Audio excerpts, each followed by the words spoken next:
इस मुल्क में जो तराजू है उसके दो पलड़े बराबर नहीं हैं, तो पहले तराजू के पलड़े बराबर करो, फिर इलेक्शन कराओ। अल्लाह का शुक्र है कि हम लोग इलेक्शन से नहीं डरते, हम लोग सेलेक्ट होके नहीं आते, हम इलेक्ट होके आते हैं। जो सेलेक्ट होके आता है उसको फ़िक्र होनी चाहिए। और कल आपने शेख रशीद साहब की गुफ्तगू सुनी, उनकी जो पूरी सियासत है पीटीआई की, वो इस चीज़ पे बेस करती है कि कौन सी तकर्री कब हो रही है। तो कल उनके मुंह से ये बात निकल गई जलसे में लाहौर के, कि जो ये चाहते हैं कि जो अक्टूबर में इलेक्शन इसलिए हों क्योंकि उसमें ये चीफ जस्टिस चले जाएंगे, दूसरे चीफ जस्टिस आ जाएंगे। तो मुझे उससे ये अंदाज़ा हुआ कि इनकी जो सियासत है वो सारी तकर्रियों के इर्द गिर्द घूमती है। पहले इनके साथ वो इस्टेब्लिशमेंट के किरदार थे जो अब जा चुके हैं, तो अब इन्होंने जुडिशल इस्टेब्लिशमेंट ढूंढ ली है जिसके ऊपर ये तकिया करके बैठे हुए हैं। और जो लॉन्ग मार्च इन्होंने पहले किया उसमें इनका यही था कि वो जो चीफ ऑफ आर्मी स्टाफ की अपॉइंटमेंट होनी थी उसको कंट्रोवर्शियल बनाया जाए, उसको रोका जाए, क्योंकि इनकी पूरी सियासत अपॉइंटमेंट्स के इर्द गिर्द घूमती है, बैसाखियों के इर्द गिर्द घूमती है। इनकी पूरी सियासत जो है वो सहूलतकारों के इर्द गिर्द घूमती है। एक सहूलतकार चले गए, उन्होंने कानों को हाथ लगाया। आपने जनरल बाजवा साहब का इंटरव्यू सुना, वो कहते हैं कि ये खुद लाने वाले हैं उसको, और वो कहते हैं कि ये ख़तरनाक आदमी है मुल्क के लिए। और अब जो उनके जो रिमेन्स हैं, जिनको रेमिनेंट्स हैं, या जो वेस्टेजेस जिनको मैं कहती हूँ, या उनकी जो बाकियात हैं, 3-4 लोग जो जुडिशरी में हैं, ये उन पे तकिया करके अब बैठे हुए हैं।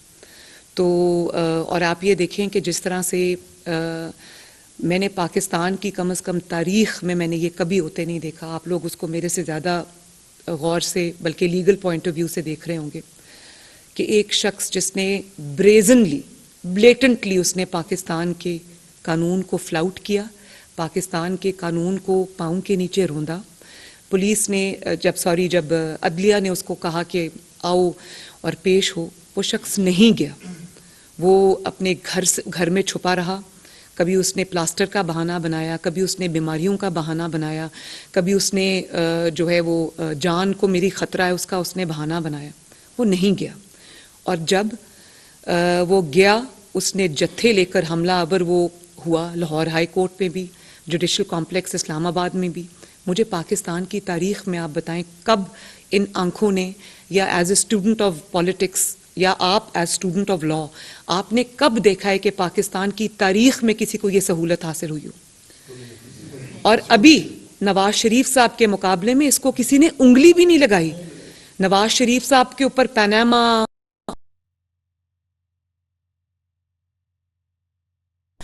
के मुकदमात थे तो इकामा निकाल के ले आए, बेटे से तनख्वाह निकाल। मैं भी अपनी दुनिया का, पूरी दुनिया का ये वाहिद केस है जिसमें सिर्फ पाकिस्तान का नहीं, पूरी दुनिया में जो अदलो इंसाफ है उसका सर शर्म से झुक गया कि एक सिटिंग प्राइम मिनिस्टर को, एक इलेक्टेड प्राइम मिनिस्टर को आपने ब्लैक लॉ डिक्शनरी निकाल के आपने उसको सिर्फ इसलिए निकाल दिया क्योंकि उसके पास एक एक्सपायर्ड इकामा था और उसने अपने बेटे से जो तनख्वाह लेनी थी वो नहीं ली। मतलब इतने बड़े बड़े लीगल माइंड्स बैठे हुए थे और ये फैसला आपने किया। और उसके बाद जब कल जनरल बाजवा साहब ने ये बात कही कि बेगमात के कहने पर ये फैसले होते हैं और बेगमात के प्रेशर पे ये फैसले होते हैं, तो बेगमात का जो फ़ैन क्लब है, हमने तो हमेशा ये सुना था कि कानून अंधा होता है, इंसाफ अंधा होता है, वहाँ पर कानून पर फैसले होते हैं। मुझे तो पहली दफ़ा पता चला है कि बेगमात के कहने पर भी फैसले होते हैं।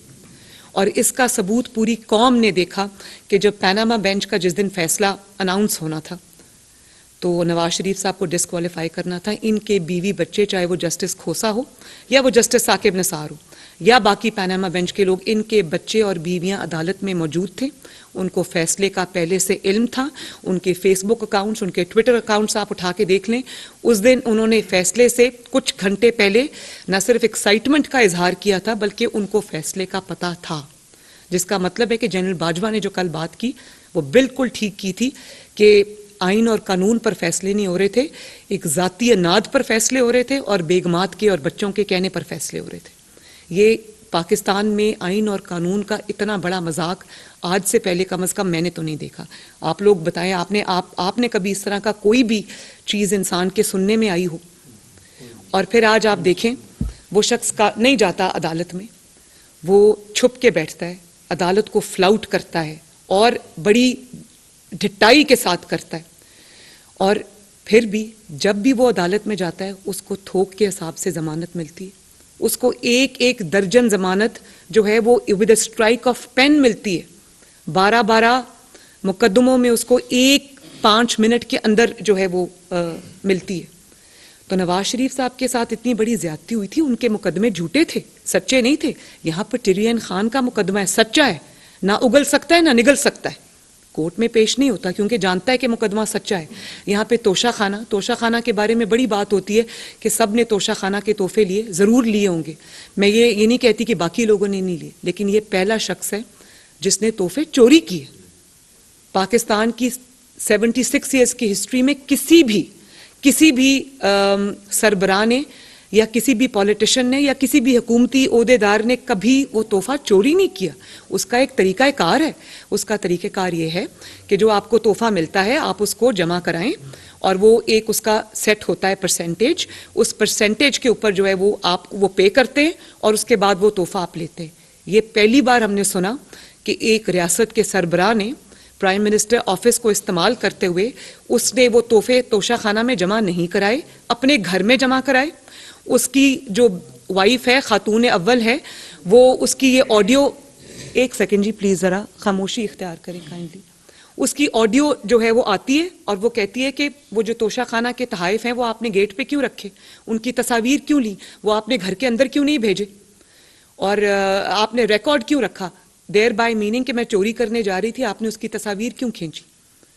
और वो उन्होंने बगैर तोशा खाना में जमा कराए हुए उनको पहले दुबई में बेचा, करोड़ों में बेचा। अगर 1 करोड़ का तोहफा था उसको 20-20 करोड़ में बेचा। उसके बाद उस को मनी लॉन्ड्रिंग के थ्रू वो पैसा जो है वो किसी प्रॉपर्टी टाइकून के जहाज में रख के फरा गोगी उसको लेकर आई। वो पैसा किधर गया, किस अकाउंट में गया, कोई नहीं जानता, किसी को नहीं पता। अगर इसको मनी लॉन्ड्रिंग नहीं कहते तो किसको कहते हैं। उसके बाद उसको जमा नहीं कराया, उसकी एक छोटी सी परसेंटेज जमा करा दी बेचने के बाद तोशा खाना के अंदर, और उसके बाद भी उसका कोई रिकॉर्ड नहीं था, उसको आपने डिक्लेयर नहीं किया। और जब आपको ये पता चला कि आपके ऊपर ग्रिप टाइटन हो रही है, आपके गले में जो फंदा है वो एहतसाब का डाला जा रहा है या आपकी हुकूमत जा रही है, तो जल्दी जल्दी जो है वो डिक्लेरेशंस वो भी झूठी इन्होंने जमा कराई। तो पाकिस्तान का कानून किधर सो रहा है। इकामा पर एक आप वज़ीर आज़म को निकाल सकते हैं, ये तो ग्लेयरिंग चीज़ें, इनके ऊपर वो कोर्ट नहीं जाता क्योंकि वो जानता है कि तोशा खाना भी सच्चा है। फॉरेन फंडिंग में जो ECP का डिसीजन आया है, वो डिसीजन में जिस किस्म के ब्लेटेंट और वो इररिफ्यूटेबल एविडेंस है हर पेज के ऊपर, आप लोगों ने पढ़ा होगा, आप लॉयर्स हैं, आप उसको वो रिफ्यूट कर सकता है कोई। और अगर वो केस सच्चा ना होता तो 7 साल ये सांप बनकर उसके ऊपर ना बैठा रहता। 7 साल इसने एस्टैब्लिशमेंट की मदद से और फिर अपनी हुकूमत जो 4 साल रही है उसमें इसने वो केस खुलने नहीं दिया फॉरेन फंडिंग का। उसकी वजह यह कि हाथ रंगे हुए थे।